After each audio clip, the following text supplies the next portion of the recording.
This is my first summer in Dallas, and I have a question for you Texas people. How are you coping with this heat? Do you see this? Look at that. Look how much sweat is dripping off my face.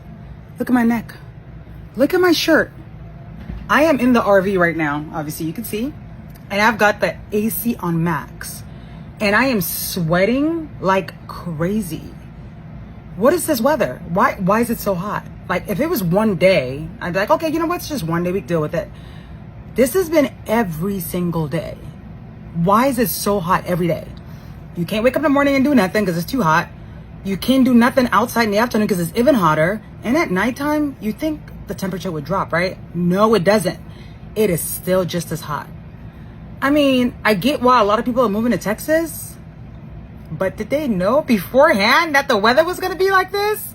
Like, Texas is nice and all, but this weather, y'all, I'm rethinking my life right now. To be honest, I'm not gonna lie. This is too much. Look, this is too much. I can't. So all you Texas people, I got one question. How are you coping with the heat? Can you give me some tips, some ideas? Like, what do you do in the summer? Like, we don't have a pool, obviously. So if I had a pool, I'd just jump in there. Life would be good. We don't have a pool. So what are you guys doing all summer? What are your kids doing in the summer? Are they out playing in this heat? I don't know. Tell me, how do you deal with this? Because this is too much. This is way too much, y'all.